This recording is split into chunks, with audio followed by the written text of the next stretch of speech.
segments through the years, especially the winter months, etc., to talk about, and the spot that runs during the weather forecast or the news forecast talks about the great weather here. And that is an ongoing thing. But 25 years, you know, you get a point where you hit your head against that wall enough and you're not going to do it no more. Thank you. Thank you. Just the other point that I was going to say in regard to the balancing the budget, and I think it's great that the governor is going to try to balance the budget without raising taxes.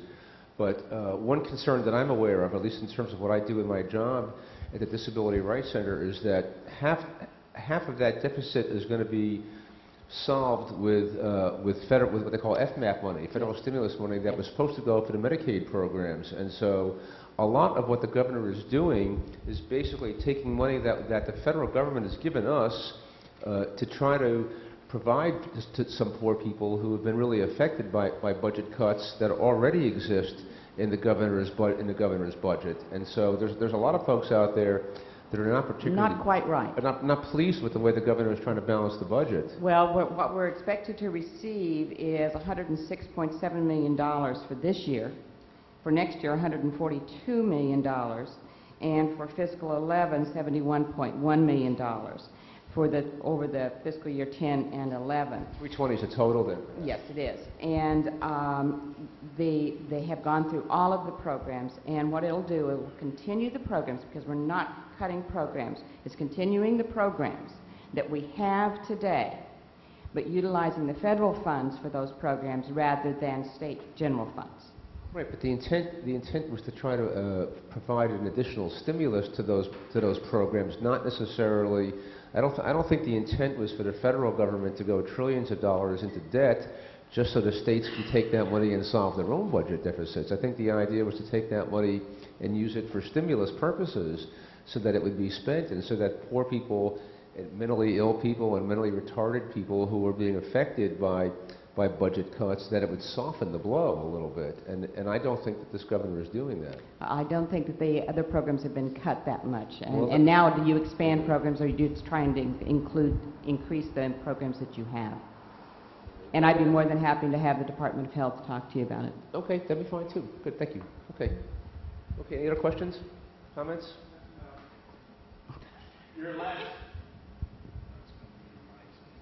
Your last month's report said that you were going to check on the Atchison Drive and Alamoana intersection.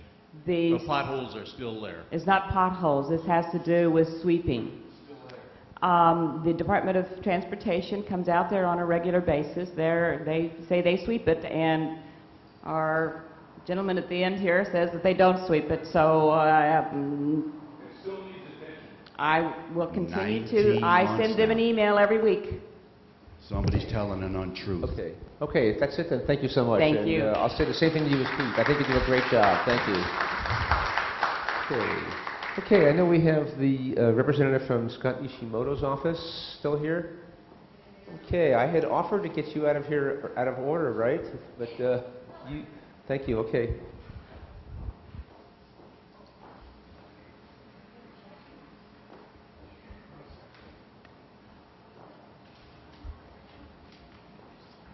Good evening. I passed out our report, and we had a great Makali Mo'iliili town hall meeting.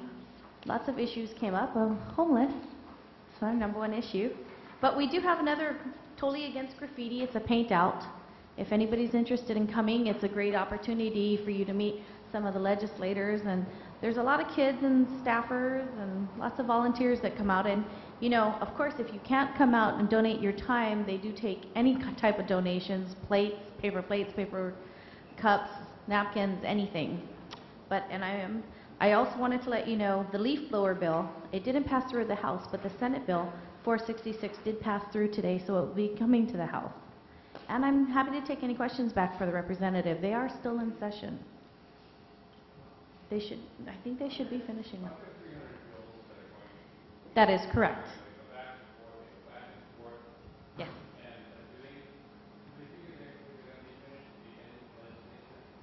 We are always done at the end of the legislature. What happens, you know, it'll go back and forth, and some of them will just die. Some of them, they'll go into committee conference, and those are the ones that are going to come out. Normally at the end of session. If you'd like a list, I can get you one at the end of the session. Ray? With those bills that we'll be talking about later, for argument's sake, that HB 198 and HB 1766, I got this, to know somehow, somewhere, I tried online, how do you get the Senate bill numbers when they said nothing shows up when I try to get them to cross-reference? If you'd like, I can do it for you and email it to you. I think I love you. 198 and 1766? Yeah. Okay. Prince of Waikiki at Hotmail. I think you Yep, meant, I know you. You meant 980? Got an email from you this morning. Yeah, couldn't see any cross-reference. That 765 Senate bill has been killed, but it mentions most of the stuff that we're interested in for the boat people. Anything else? Okay, thank you so much. Great, Thank you for waiting. Okay. Okay, is Rick here? Rick, I get? I'm not sure. Okay. Okay, we do have a presentation. Is Robin Morse here or somebody from her group? Yes. Huh? Somebody from PASS? No Tom Brower? This is the second meeting in a row. I think he has not been here, or Senate Representative. Okay, no Tom Brower. Okay.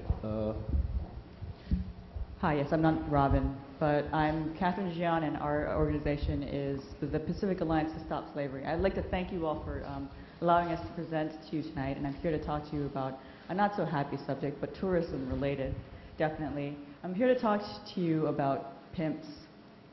Pimps and Johns. Who here doesn't know what a John is? Okay, good. I'm probably not telling you anything new. You've probably seen it with your own eyes being in Waikiki. Yeah, is there any way to... Great.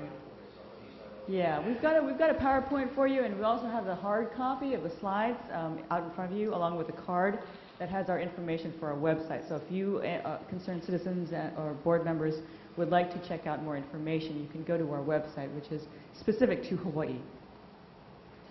We are specifically asking you for help in supporting legislation that we are introducing next year to legalize sex trafficking. Currently, there is no state law legalizing or defining the statute of human trafficking. We find that a problem because local law enforcement do not have the adequate tools to go after pimps in this heinous atrocity.